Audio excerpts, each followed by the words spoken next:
हाय दोस्तों, कैसे हैं आप फ्रेंड्स। आज मैं आपके सामने एक छोटा सा वाक़या पेश करना चाहूँगा, बताना चाहूँगा। दोस्तों, कुछ दिन पहले मैंने एक वीडियो डाली थी और उस वीडियो में मैंने छोटे छोटे फूल दिखाए थे और वो जो फूल थे वो छोटे छोटे फूल थे और वो बहुत खिले हुए थे, मुस्कुरा रहे थे। तो मैंने एक बात कही थी कि किसी भी आदमी का बड़ा होना, छोटा होना, ये ऐसी चीज़ें मैंने नहीं रखती कि काबिलियत होनी चाहिए दोस्तों। तो मैं उसी वीडियो का एक छोटा सा पार्ट जो है वो मैं शेयर करना चाहूँगा किसी एग्जाम्पल के साथ। अब वो एग्जाम्पल क्या होगा ये मैं आपको बताना चाहूँगा दोस्तों। मैं एक आपको स्टोरी बताऊँगा। मैं एक ऐसे शख्स की, एक ऐसे व्यक्ति की स्टोरी बताऊँगा कि जब आप सुनेंगे तो आप उसके जज्बे को सलाम करेंगे। जब आप सुनेंगे तो उसके जज्बे को सलाम करेंगे। दोस्तों, ये एक छोटी सी स्टोरी है और इस स्टोरी का जो पात्र है वो एक आईएएस है। अब आप ये कहेंगे कि मैंने आपको बताने के लिए एक इतना बड़ा ऑफिसर आईएएस ही क्यों चुना। भी मैंने एग्जांपल देने के लिए आपको एक आईएएस ऑफिसर ही क्यों चुना। तो दोस्तों, इसके पीछे कहानी है उस आईएएस ऑफिसर की, जिसके बारे में मैं शेयर करना चाहूँगा। तो दोस्तों, उस आईएएस अफसर का नाम है सूरज तिवारी और उनके फादर का जो नाम है राजेश तिवारी। तो दोस्तों, मैं इनके बारे में क्यों बताना चाहता हूँ, मेरे दिल में ऐसा क्या हुआ कि मैंने एक आईएएस सूरज तिवारी की कहानी शेयर करने की कोशिश की, या मैंने सोचा कि इस शख्स की जो स्टोरी है और इसका जो जज्बा है ये लोगों तक जाना चाहिए, ताकि ऐसे इंसान, ऐसे ताकतवर इंसान को जो दिमागी तौर पे ताकतवर होते हैं, ये जो लोग हैं इनको बच्चे सुने और अपनी ज़िंदगी में एग्जाम्पल बनाए थे। दोस्तों, सूरज तिवारी एक आईएएस ऑफिसर है, 2022 बैच के हैं। अब इसकी कहानी दूसरे आईएएस ऑफिसर से अलग क्यों है और ये कहानी मुझे बताने पे क्यों लालची कर रही है, मैं क्यों बता रहा हूँ दोस्तों। इसके पीछे एक कहानी है और वही मैं आपको बताना चाह रहा हूँ दोस्तों। वो ये है दोस्तों, ये वो आईएएस है जो हैंडीकैप्ड है दोस्तों। और जब आप इसकी स्टोरी सुनेंगे तो आपको दुखद लगेगी। दुखद क्यों लगेगी दोस्तों? इसलिए कि इस आईएएस ऑफिसर के दोनों टांगे नहीं हैं, दोनों पैर नहीं हैं और एक हाथ नहीं है। दोस्तों, ये ऑफिसर जो थे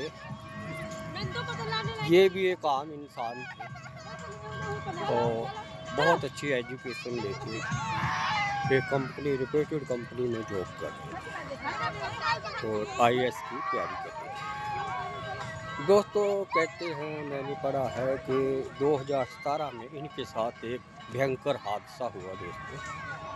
और वो हादसा ये था कि इनका ट्रेन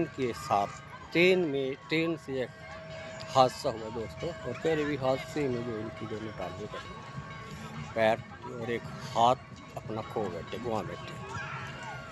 तो उसके बाद दोस्तों, इतना कुछ होने के बाद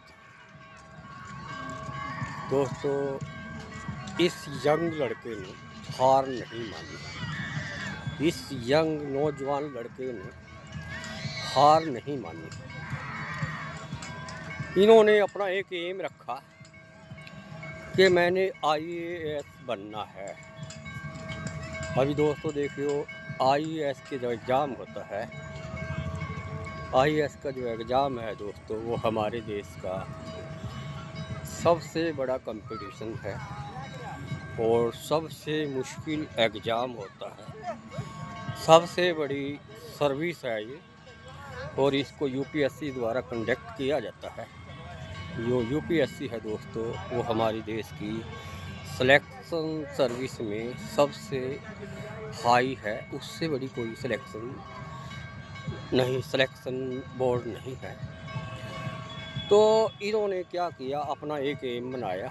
एम क्या था कि मुझे IAS बनना है।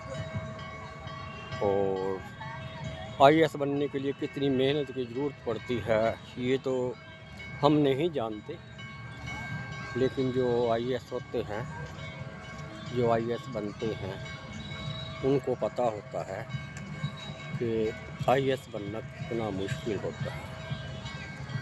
और दोस्तों, एक आम इंसान जो स्वस्थ हो, उसके लिए तैयारी करना थोड़ा आसान है, बट दोस्तों एक हैंडीकैप पर्सन के लिए IAS की तैयारी करना कितना मुश्किल होता है। तो दोस्तों, ये सूरज तिवारी जो यंग नौजवान थे, इन्होंने हिम्मत नहीं हारी और इन्होंने अपनी तैयारी की IAS के लिए। तो दोस्तों, आपको हैरानी होगी, क्या हैरानी होगी कि इन्होंने IAS की परीक्षा पास की और 917 रैंक लिया। तो दोस्तों, ये एक जज्बा है। जज्बा क्या है? एक फूल से सीखो। ये वही जज्बा है कि सूरज तिवारी जो UP के मैनपुरी के रहने वाले हैं। और तो ये कोई ऐसे ऑफिसर्स को या ऐसे व्यक्ति के बारे में जब कोई सुनेगा तो वो क्या सीखे कि ये ज़रूरी नहीं है कि अब मैंने यही बात पहले भी कही थी कि आपका बड़ा होना, छोटा होना, ताकतवर होना, ऐसा कोई ज़रूरी नहीं है दोस्तों। ये चीज़ें अपने दिमाग से निकालो दोस्तों। मेरा सूरज तिवारी के बारे में बताना या मैं सूरज तिवारी को एक IAS है, मैं नहीं जानता कौन है, बट मेरे को सूरज तिवारी के बारे में बताने को मजबूर क्यों होना पड़ा। मैंने उनके बारे में पढ़ा, मैंने देखा, तो जो मैंने एक एग्जाम्पल के तौर पे मैंने सूरज तिवारी का एक एग्जाम्पल जो दिया, उसका मेन मतलब मेरा यही था कि ज़िंदगी में हार मत मानिए, ज़िंदगी में हार मत मानिए। क्योंकि जब एक सूरज तिवारी इतनी मेहनत करके और इतना बड़ा एग्ज़ाम कंपटीशन पास करके IAS बन सकता है, तो उससे प्रेरणा लेनी चाहिए। और वो प्रेरणा है हार्ड वर्क। वो प्रेरणा क्या है? हार्ड वर्क, लगन, मेहनत, strong ideology, strong will power. क्योंकि दोस्तों, जब आपके पास स्ट्रॉन्ग विल पावर नहीं है, स्ट्रॉन्ग आइडियोलॉजी आपके पास नहीं है, आपका जो एम है वो बड़ा एम नहीं है, तो ये पॉसिबल नहीं। ये जब ही पॉसिबल है जब आप अपने से बड़ा, अपनी इच्छाओं से बड़ा एम रखेंगे। तो फिर आप क्या करोगे? उसके लिए आपको वो चीज़ें मेहनत करनी पड़ेंगी। वो चीज़ जो आपको, जो आइडियोलॉजी है, आपकी विल पावर, वहाँ काम करेगी। तो ये फूल भी यही कहता है कि भाई मैं छोटा हूँ, मैंने आपको बताया था, दिखाया भी था कि मेरे को छोटेपन को मत देखिए। मैं छोटा हूँ बट मैं खिलता हूँ और जब तक भी खिलता हूँ मैं खुशियाँ बांटता हूँ। और वो यही कि आप जो हैं आप जो हैं आप अपने लेवल में मेहनत कीजिए, अपने लेवल में मतलब जो आप कर सकते हैं, ये नहीं कि आप वो काम करना शुरू करें जो आपके बस में नहीं है। देखिए हर एक आदमी का एक क्लास वाइज डिस्ट्रीब्यूशंस है काम, और वो डिस्ट्रीब्यूशंस क्या है, वो यही है कि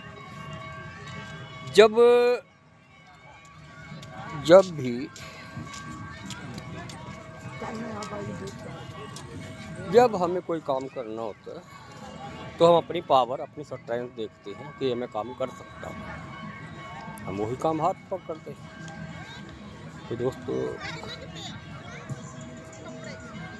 ये सूरज तिवारी का मैंने एग्जाम्पल दिया,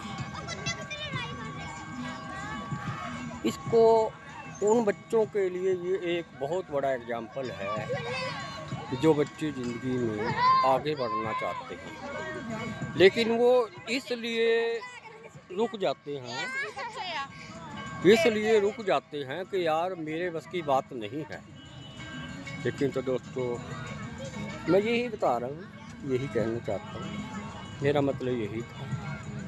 सूरज तिवारी तो एक एग्जाम्पल है, ये सब के लिए है जो कुछ बनना चाहते हैं। अगर आप मेहनत करोगे तो आपको अपनी मेहनत का फल ज़रूर मिलेगा। और वो मैंने ये भी बताया था कि अगर आपको उतना फल नहीं भी मिलेगा तो आप उस लेवल तक तो पहुँचेंगे ना। किस लेवल तक?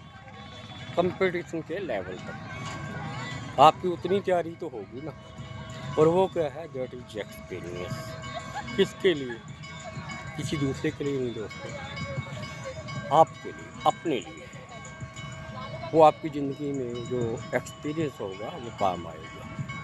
कि दोस्तों ज़िंदगी जो मजबूत बनती है वो एक्सपीरियंस से बनती है। और जब हम एक्सपीरियंस हमारे होते हैं तो हमें उससे लर्निंग मिलता है, हम सीखते हैं। तो दोस्तों ये मेरा कहने का मतलब यही था, और मैंने बताया, मेरे दिल की इच्छा थी कि मैं आपको बताऊं। मुझे अच्छा लगा, इसलिए अच्छा लगा कि किसी की सफलता, किसी की खुशी को बताना एक बहुत अच्छी, खुश कोई भी हो, लेकिन अगर हम उसको शेयर तो कर सकते हैं ना। तो एक मेरा मतलब वही था। और दोस्तों जय हिंद, धन्यवाद।